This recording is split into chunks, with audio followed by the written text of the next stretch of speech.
Bueno, nos acompaña Patricia Valenzuela, presidenta de la Sociedad Venezolana de Infectología. ¿No? Patricia, muchas gracias por estar aquí con nosotros, porque ya nos hacen advertencias de la situación de las lluvias y además en ciernes está pues el temor sobre digamos, la reinserción o el renacimiento con mayor fortaleza de estas enfermedades, en fin, el dengue, el tema del mosquito, chikungunya. Bueno, eso es una historia larga que le hemos conversado en otras oportunidades. En este escenario, en este momento, Patricia, ¿cómo ves las cosas y cómo lo ve la Sociedad Venezolana de Infectología? Y bienvenida. Gracias, buenos días a todos y gracias por la invitación. Bueno, la verdad es que tenemos que recordar que la Organización Panamericana de la Salud, desde noviembre, diciembre de 2022, en sus alertas epidemiológicas viene avisando que hay que irse preparando porque se esperaba un aumento de casos de dengue, chikungunya y zika en la región. Y cuando hablamos de la región, hablamos de América Latina y el Caribe.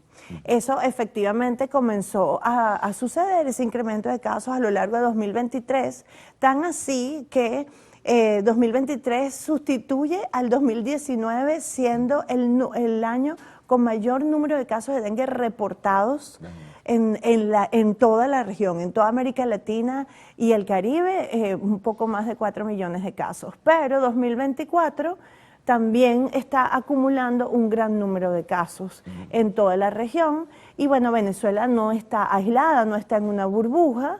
Y bueno, efectivamente, pues desde el segundo semestre de 2023 ha comenzado, bueno, un incremento de los casos. No ha habido cifras oficiales, sin embargo. Cifras no las tenemos. Creo que el último boletín fue septiembre de 2023 o algo así, o antes. Antes, los últimos datos que tenemos son de la Organización Panamericana de la Salud, que corresponden a la semana epidemiológica 21 de 2023. Eso es aproximadamente mayo.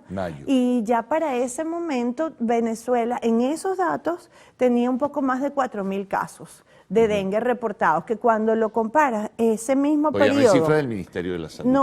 No. Bueno, en principio las de la Organización Panamericana de la Salud, Venezuela es un estado miembro de OPS, entonces esos datos deben venir de las autoridades sanitarias. En principio es lo que siempre se ha manejado en todos los países que son miembros de la OPS. Ellos se nutren de lo que se supone son las cifras oficiales. Sí, correcto. Pero bueno, la verdad tenemos esa información en las páginas y en la plataforma que hay a nivel de América Latina y América Central, está incluida también el Caribe y América del Norte.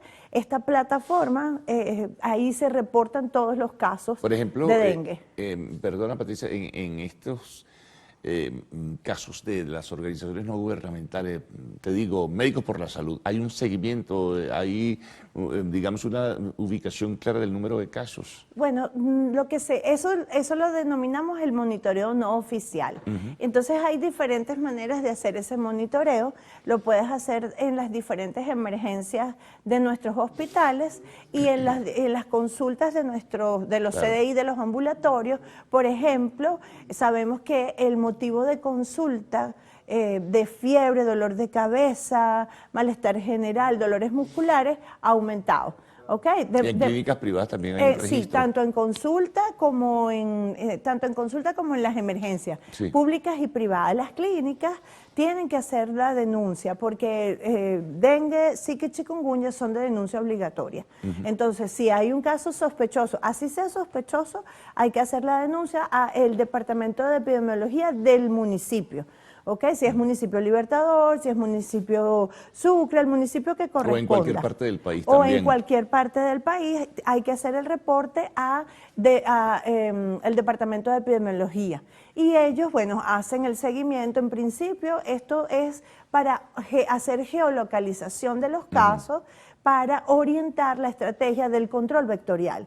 ¿Por qué? Porque el dengue, zika y chikungunya se transmite a través de un vector, que es el Aedes aegypti, que es el mosquito patas blancas, que lo conocemos así coloquialmente, y al tú tener esta geolocalización, por ejemplo, la fumigación la puedes poner en práctica. ¿Cuál es el caso o los casos o las regiones o zonas, Patricia, donde hay mayor concentración de casos de dengue, chikungunya y zika, que ustedes por lo menos tengan la percepción por esas informaciones no oficiales que se están manejando? Bueno, cuando revisamos, por ejemplo, la Semana Epidemiológica 21 de 2023, era, por ejemplo, Barinas, Yaracuy, el Estado Bolívar, ¿verdad? El Zulia, son de esos estados donde había un poco más de casos reportados para ese momento. La tendencia se debe mantener seguramente, pero además que el Aedes aegypti está a lo largo de todo el territorio nacional.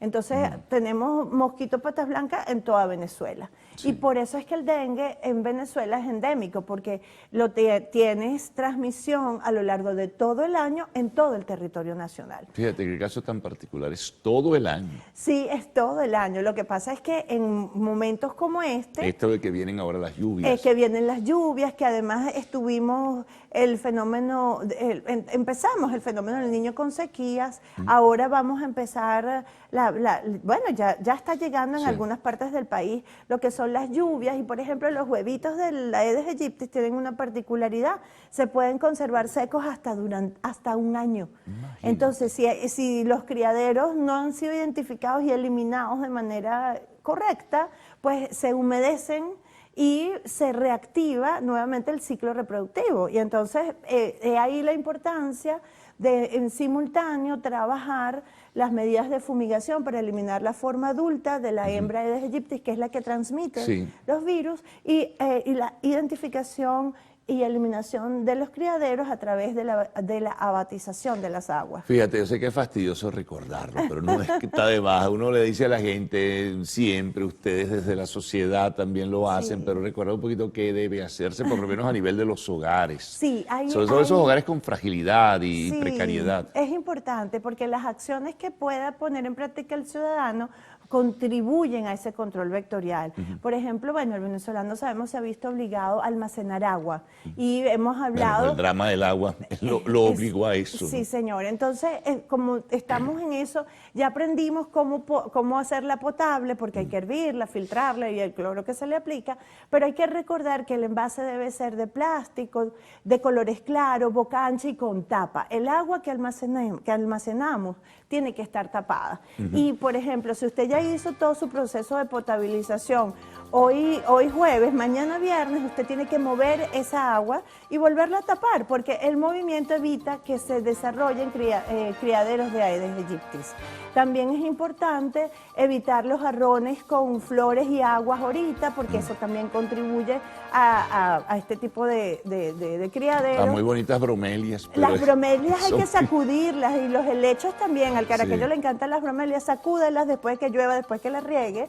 También es importante mantener seco todas las superficies del baño, de la cocina, lavanderos, bateas, porque la mínima cantidad de agua sirve para que se desarrolle un criadero de mosquito Aedes aegypti. Bueno, vamos a hacer una pausa, Patricia. Vamos a regresar enseguida para seguir esta conversación contigo. Estamos con Patricia Valenzuela, presidenta de la Sociedad Venezolana de Infectología.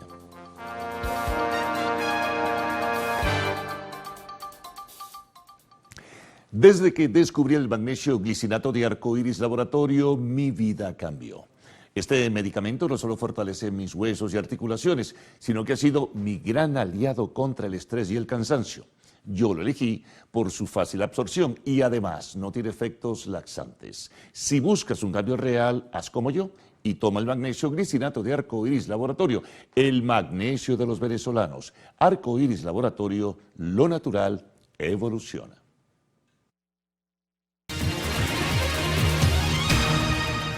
Bien, continuamos conversando con Patricia Valenzuela, presidenta de la Sociedad Venezolana de Infectología. Hablábamos, bueno, dimos unos buenos elementos, o diste tú unos buenos elementos alrededor de lo que es este tema. Ahora, vienen las lluvias, ya lo decíamos, y el gobierno parece que está claro en esto. ¿Tienes alguna información sobre si el Ministerio de Salud está al tanto que ha repuntado el dengue, el chikungunya, en fin, todo esto? Bueno, la verdad es que Venezuela, como te comenté, no está aislada, y las autoridades sanitarias, las autoridades de salud del país, pues están en contacto con la Organización Panamericana de la Salud. Además, hay una oficina en el país de OPS, y por supuesto siempre están en comunicación, no tenemos mayor información, pero por ejemplo sabemos que en el Instituto Venezolano de Investigaciones Científicas, en el IBIC, estaba en producción algunos tipos de insecticidas para contribuir a lo que es el control vectorial, desarrollándolo, y bueno, sabemos que eso está en proceso, lo cual sería pues muy bueno. Pero ciertamente tenemos que trabajar lo que es educar al ciudadano con todo lo que habíamos mencionado. El uso de los mosquiteros que también es relevante, sobre todo en los niños menores de 2 años, en las cunas, en los corrales, porque los niños menores de 2 años son ese grupo de riesgo que puede hacer formas graves de dengue. La embarazada también, y las personas mayores de 65 años con afecciones que debilitan su sistema inmunológico deberían usar mosquitero en sus camas. Vacunas, por ejemplo, en ese sentido, que también todo el mundo puede ver, no hay vacunas, bueno, no sé si hay suficiente. Sí hay vacunas, de hecho, en Venezuela nunca ha estado disponible, porque en principio las vacunas contra el dengue se desarrollaron para aquellos países con hiperendemia, sí, ¿ok? África. Exacto, y por supuesto hay una primera que se usó, pero que tenía algunos efectos secundarios, alguna particularidad, porque dengue tiene 4 tipos, 1, 2, 3 y 4, y la persona puede hacer hasta 4 veces, el individuo puede hacer hasta 4 veces dengue por los diferentes tipos de dengue. Y las vacunas, si bien es cierto, tienen las 4, son 4 valentes, el desarrollo de anticuerpos neutralizantes no es tan efectivo con los 4. Entonces eso también se repite en la más reciente que se aprobó. Y entonces por eso es importante hacer diagnósticos y hacer vigilancia genómica, saber cuáles son los serotipos que están circulando de dengue, para saber si la vacuna en principio nos va a funcionar. Claro, ahora fíjate, esto me imagino que mucha gente también lo estará pensando en este momento. Este escenario que planteas, estas características que defines, te pueden llevar, por ejemplo, también al COVID. ¿O no? Porque tú sabes que aquí todo el mundo dice, bueno, quedó el trauma. Y yo, no, un momentico, yo no creo que una cosa tenga que ver con la otra. Porque el mecanismo de transmisión es totalmente diferente. SARS-CoV-2, que produce la COVID-19, es un virus respiratorio de transmisión aérea por gotitas y microgotitas. El dengue, Zika y chikungunya, para transmitirse necesitan un vector. Y ese vector es el Aedes aegypti, que es el mosquito patas blancas. Entonces, el dengue no se transmite de persona a persona, ni por goticas ni por contacto. Tiene que picarte el mosquito para que te dé dengue, para que la hembra eso es bueno para que despejen las dudas, que bueno, pero a lo mejor hasta las lluvias no puede traer COVID otra vez. Es que hay un enlace, ¿no? Porque quedó el trauma aquel. Hay un trauma, ciertamente, pero también es bueno aprovechar y recordar que SARS-CoV-2 se sigue transmitiendo en el país y en el mundo, y el virus de influenza A y virus de influenza B, el virus humano estacional, también se sigue transmitiendo. Sí, porque muchas personas en la cotidianidad, Patricia, te hablan que hay un gentío que ha caído en gripe. Yo no sé si tiene que ver, a lo mejor tiene que ver con eso, a lo mejor tiene que ver con el tema de las lluvias, con el tema inmunológico particular individual de cada persona, pero ha crecido también. Bueno, sí, la verdad es que la temporada... Este tiempo de tiempo de lluvia, por supuesto que contribuye también a eso. Sí, por supuesto. Además que la temporada de influenza es de septiembre de 2023 a marzo, abril 2024. Eso es lo que es en el hemisferio norte, eso es lo que siempre hemos manejado, la característica. Pero sabemos, por ejemplo, en el hemisferio sur y todavía en el hemisferio norte se sigue transmitiendo influenza, a pesar de que ya estamos saliendo de la temporada como tal. Entonces, la verdad es que se siguen diagnosticando casos de influenza o casos sospechosos. Igualmente con SARS-CoV-2 seguimos haciendo diagnóstico de casos, claro, formas leves, no hay tantas hospitalizaciones obviamente como en los años más duros de la pandemia, pero sigue habiendo transmisión. El que bajó de manera considerable es el virus sincitial respiratorio, pero ciertamente hay 3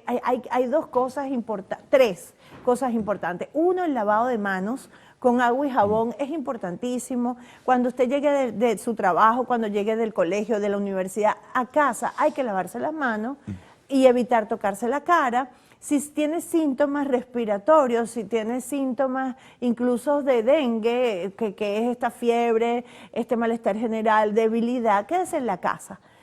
No mande al niño al colegio, déjelo en casa, obsérvelo y esté atenta si aparecen, por ejemplo, en dengue los signos de alarma, que es dolor abdominal, dolor de cabeza muy intenso, somnolencia o que hay adormecimiento de la persona o del niño, que hay intolerancia en la vía oral. Si aparece alguno de estos signos de alarma, debe acudir a una emergencia. Ahora, por ejemplo, Patricia, una persona joven o de mayor edad que tenga patologías previas y es picado por el mosquito y desarrolla el dengue, el peligro es un poco mayor, evidentemente, Sí, ¿no? siempre. Hay, como en todas las enfermedades infecciosas, hay grupos de riesgo. Y esos grupos de riesgo es porque pueden hacer las formas severas de dengue en particular. Entonces, los niños menores de 2 años, las personas mayores de 65 años, las personas de cualquier edad que tengan alguna afección Eso es importante de crónica. cualquier edad porque no necesariamente Sí, no tienen que- necesariamente tiene 65. Usted puede tener un tío diabético que tiene 40 años, por ejemplo, o una persona que viva con VIH que tiene 35 años. Entonces, o que sea hipertenso, o que tenga el diagnóstico de una enfermedad pulmonar obstructiva crónica. Son enfermedades que debilitan el sistema inmunológico. Entonces, por supuesto, y la embarazada. Claro. Entonces, ellos conforman el grupo de riesgo y por las enfermedades autoinmunes como artritis reumatoidea, lupus eritematoso sistémico, que utilizan tratamientos con esteroides, inmunomoduladores, pues conforman ese grupo de riesgo y pueden hacer formas severas de dengue. Sí. Y por eso hay que estar atentos con todo lo que es la prevención de dengue, el control vectorial, el uso de repelente, no directamente en la piel, pero sí en las ropas, ¿verdad? Usar colores claros, preferiblemente si va a estar al aire libre, porque manga larga y pantalón largo. ¿Por qué? Porque así evitas que el mosquito se mimetice. Si tienes un pantalón beige, tú lo vas a ver y por lo menos te vas a mover Sí, sí. para que no te pique. Ahora, todo esto que hemos hablado, ¿sabes? Me traslada a países como Argentina y Brasil, sobre todo Brasil que está viviendo este momento aciago y terrible con las inundaciones, que ya tenían el problema del dengue que Sí. era muy alto, con Sí, señor. víctimas, y ahora imagínate con estas lluvias, tienen que Terrible. redoblar todos los esfuerzos. Sí, de hecho, en Brasil tomó la decisión desde hace un mes más o menos de vacunar a gran parte de su población con la vacuna nueva contra dengue, porque hicieron un brote muy importante y ahora con las inundaciones, que la verdad las noticias son graves, pues esto seguramente se va a disparar. Bueno, Patricia, muchísimas gracias. Buenísima toda la información de verdad, una buena orientación en ese sentido, porque bueno, estamos con un nivel de expectativa sobre lo que pueda ocurrir. Bueno, nos vamos a la pausa, al regreso, arte y espectáculos en lo actual.